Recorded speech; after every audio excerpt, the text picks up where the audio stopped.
لو فاكر ان الاوفر سينكينج مجرد تفكير زيادة تبقى غلطان، ولو فاكر ان انت اذكى الناس علشان بتفكر كتير برضه غلطان. ويا ترى امتى التفكير يبقى وعي ونضج، وامتى يبقى دوامة بتسحبك جواها؟ مفاتيح فهم المشاعر، المحاضرة التانية، الاوفر سينكينج، لما خوفك يلبس شكل عقل. وكالعادة تعال نفهم الأول يعني ايه الاوفر سينكينج. التعريف العلمي للاوفر سينكينج بيقول ان هو نمط من التفكير المتكرر والمستمر يركز غالبا على مشاعر او افكار سلبية يكون صعب السيطرة عليها، مما يؤدي الى عدم الوصول لحل واضح او فعل مفيد. ايه الكلام الكبير ده؟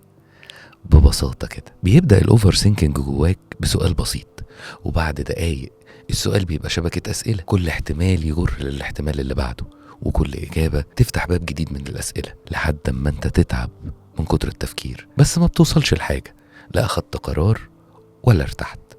كل اللي حصل ان انت تعبت وطاقتك خلصت بسرعة قبل حتى ما تتحرك من مكانك. وده ليه؟ لأن عقلك معمول علشان يحميك، بيحسب ويتوقع، يربط اللي حصل قبل كده باللي ممكن يحصل دلوقتي، ويحاول يقلل الخسارة قبل ما تحصل. لحد هنا والكلام زي الفل. بس المشكلة بتبدأ من امتى؟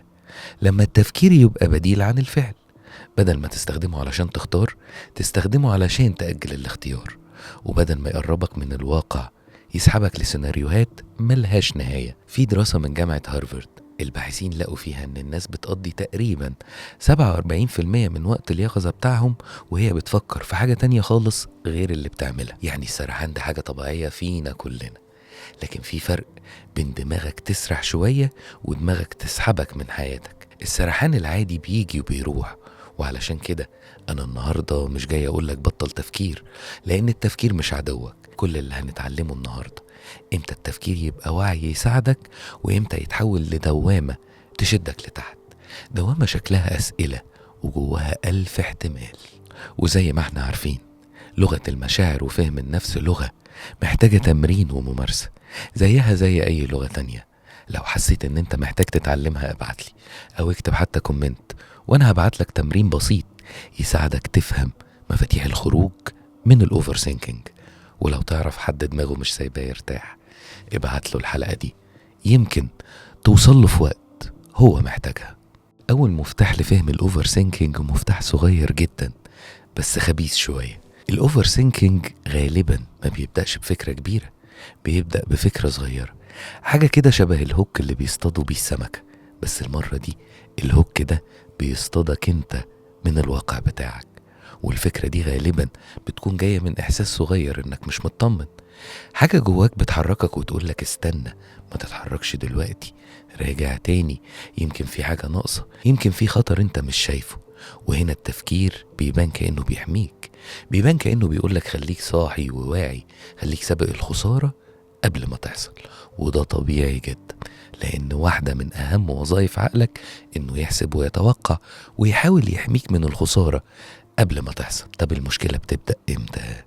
المشكلة بتبدأ لما التفكير يخرج من دوره، بدل ما يساعدك تشوف الواقع يبدأ يخترع واقع تاني خالص. خلينا أوضحها لك بمثال. انت بعت رسالة والرد اتأخر، هنا هي دي الحقيقة الوحيدة، ان الرد لسه ما جاش.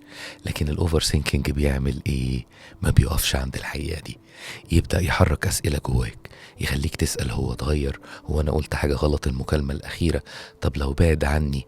وفجأة انت ما بقيتش بتتعامل مع رسالة اتأخرت، انت بقيت بتتعامل مع رفض كامل، مع ان اصلا الرفض لسه ما حصلش.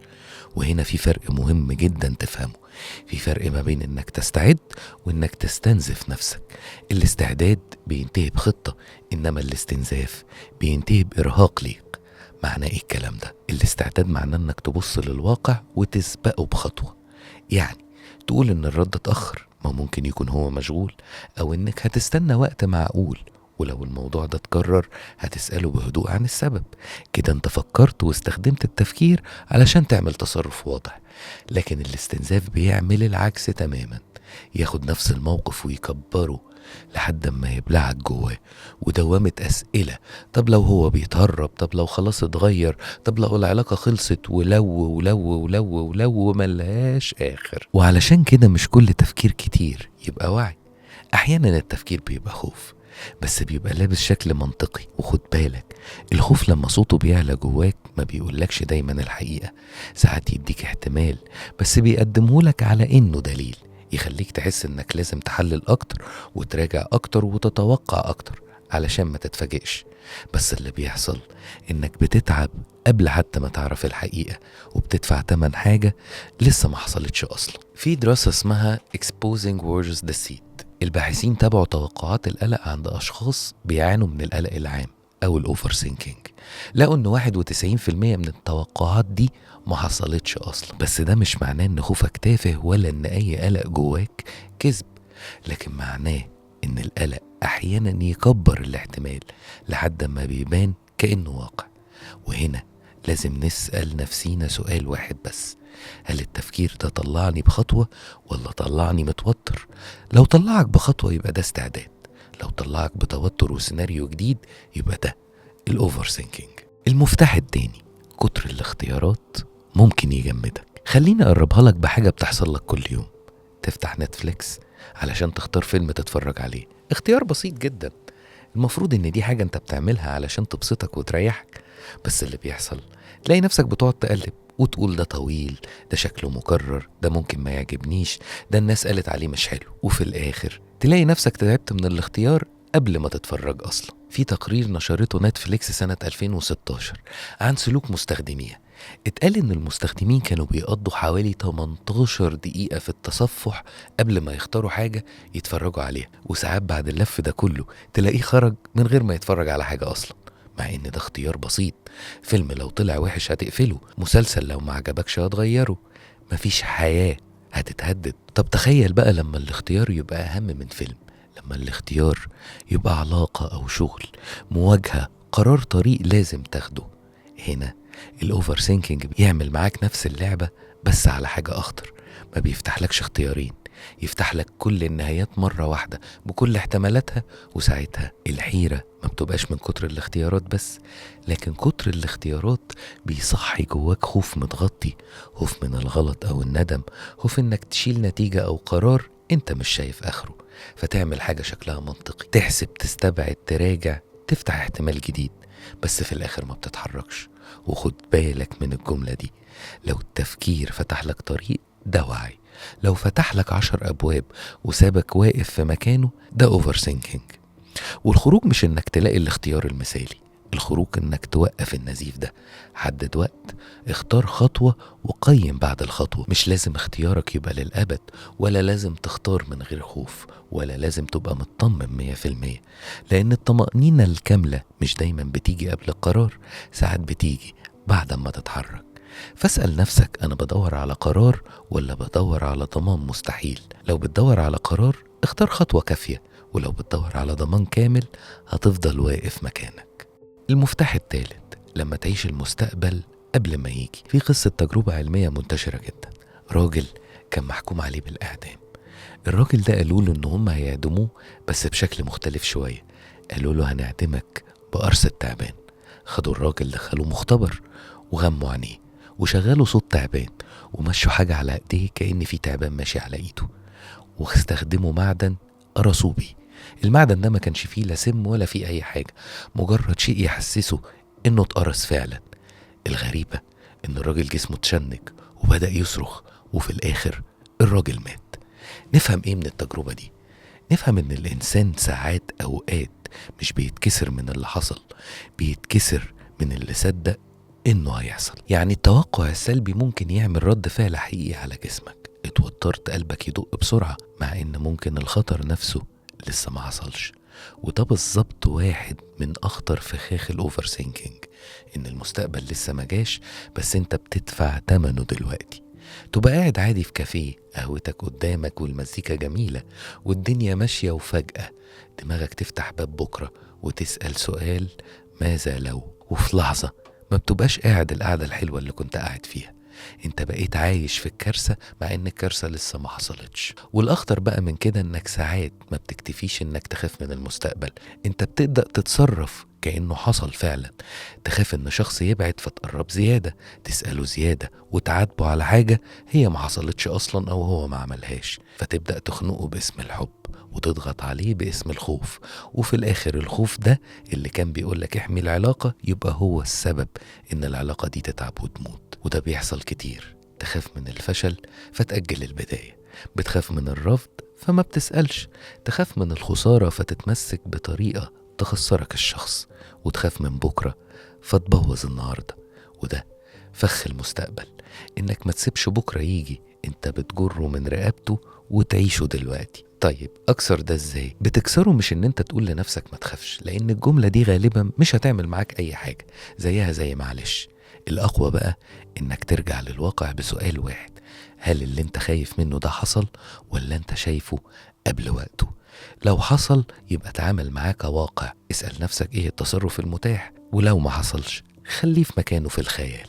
المستقبل لسه ما جاش ومش دورك تعيشه قبل أوانه، دورك تعيش اللي في ايدك دلوقتي، علشان لما يجي بكرة يلاقيك صاحي ومش مستنزف من خيالك. المفتاح الرابع لما تسمع اللي ما تقلش. في فخ غريب جدا في الأوفر سينكينج، إن الجملة ما تفضلش جملة، تكبر جواك وتتحول من كلام اتقال لحكم عليك. تعال نتخيل مع بعض 2 صحاب، واحدة قاعدة مع واحدة صاحبتها عادي، يوم جميل ضحك وكلام وهزار، وفجأة صاحبتها بتقول لها يا بنتي ما تبقيش اوفر كده، والجملة عدت عادي.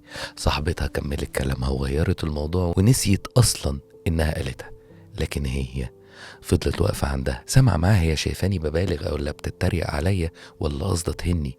كلمة صغيرة واحدة بس بقت ملف مفتوح، والنبرة من صاحبتها بقت إشارة، والنظرة منها بقت دليل، واللحظة العادية بقت قاعة محكمة. بس بالراحة كده، ده فخ من فخاخ الأوفر سينكينج. في العلاج المعرفي السلوكي في تشوه معروف اسمه قراءة الأفكار، يعني إنك تفترض إنك عارف اللي جوه الشخص ونواياه من غير دليل كافي.